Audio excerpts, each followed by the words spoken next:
مفتی صاحب میرا دوسرا سوال ہے کہ میزان بینک کس طرح سے ایک اسلامی بینک ہے؟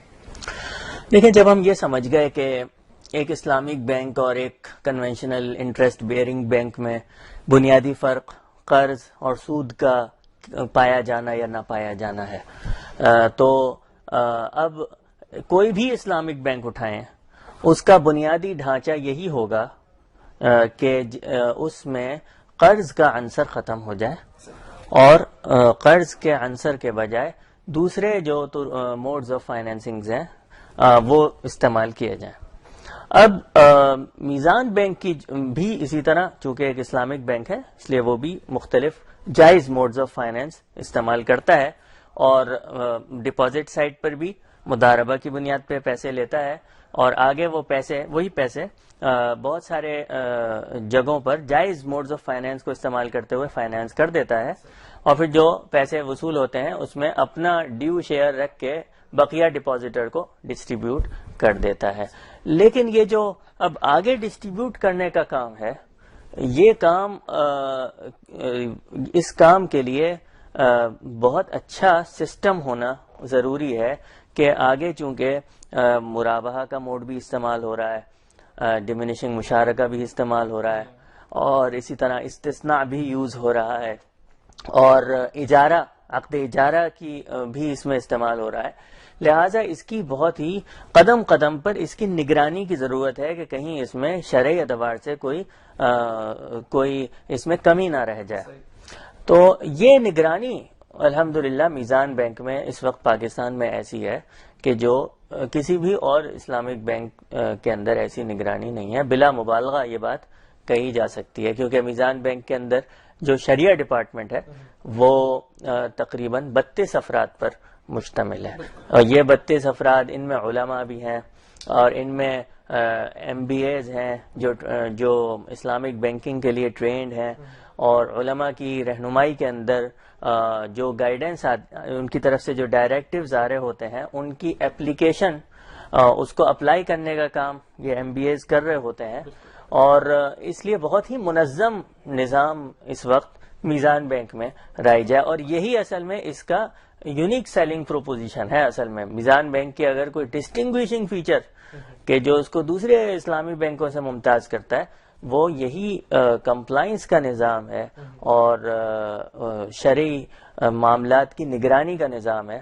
یہ وہ نظام ہے جو اس کو دوسرے اسلامی بینکوں سے ممتاز کرتا ہے۔ مفتی صاحب، لیکن اس میں ایک سوال یہ کیا جاتا ہے عام طور پہ کہ جو اصل موڈز ہیں جو شرکت کے ہیں اور جو مضاربت کے ہیں ان کی پرسنٹیج تو تقریباً نہ ہونے کے برابر ہے، اور زیادہ فوکس مرابحہ اور اجارہ اور اس طرح کے موڈز پر ہے جن میں ٹریڈنگ ہوتی ہے، تو اس کے بارے میں آپ کا کیا خیال ہے؟ ہاں بالکل، یعنی اس کو میں آپ کے سوال ہی کو مزید واضح کر کے اگر بات کروں تو شرعی اعتبار سے جو وہ موڈ آف فائنینس جو انہیرنٹلی موڈ آف فائنینس ہے اور اس کو موڈ آف فائنینس آرٹیفیشلی نہیں بنایا گیا، وہ اصل میں ایکویٹی فائنینسنگ ہے۔ تو ایکویٹی فائنینسنگ جو کہ انگریزی نام ہے شرکت کا، تو اگر شرکت کی جائے گی تو اس کے نتیجے میں نفع جو آئے گا وہ شریک کو ملے گا، اور ڈیٹ فائنینسنگ یہ کوئی انہیرنٹلی موڈ آف فائنینس نہیں ہے ان ٹرمز آف شریعہ۔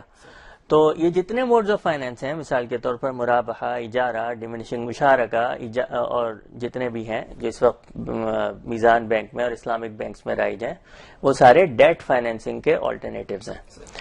اور جب بھی ہم کوئی ایسا موڈ آف فائنینس لیں گے جو ڈیٹ فائنینسنگ کا آلٹرنیٹیو ہوگا تو وہ اسلامک اکانومک سسٹم کے میکرو لیول کے آبجیکٹیوز کو صحیح طرح فلفل نہیں کرے گا، کیونکہ اس کے نتیجے میں کنسنٹریشن آف ویلتھ ہوگی، اس کے نتیجے میں امیر سے امیر تر ہوگا، غریب سے غریب تر ہوگا۔ تو یہ تو ایک پہلو ہے تصویر کا۔ اس تصویر کا دوسرا رخ یہ ہے کہ سودی بینکاری جس طرح ہماری رگوں میں خون کی طرح دوڑ گئی تھی اور صدیوں سے دوڑی ہوئی تھی، اس میں اسلام ہمیشہ انقلابی طور پر تبدیلی لانے کو انکریج نہیں کرتا۔ اسلام کبھی بھی ریولوشن کا بہت زیادہ قائل نہیں ہے بلکہ ایوولوشن کا قائل ہے.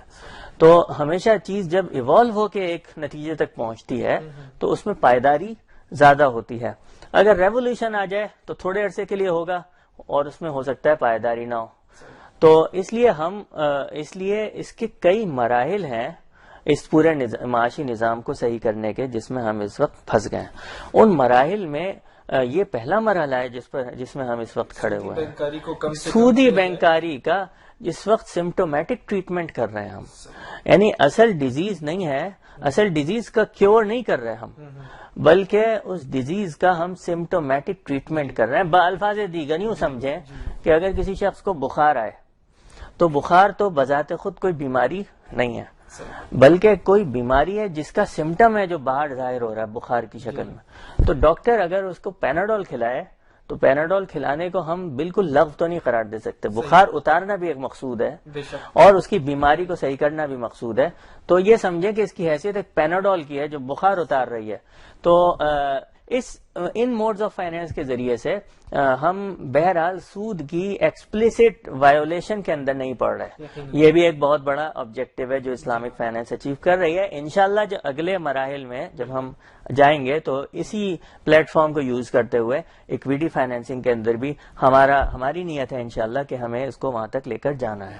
اور مفتی صاحب آپ کی بات کو آگے بڑھاؤں گا کہ اگر ہم سودی بینکاری کے خاتمے کے لیے محنت کریں اور اللہ اور اس کے رسول کے خلاف صلی اللہ علیہ وسلم جنگ سے بچ جائیں تو یہ ہمارے لیے بہت بڑی بات ہے اور ہمارے طرف سے ایک جہاد ہوگا انشاءاللہ تعالی.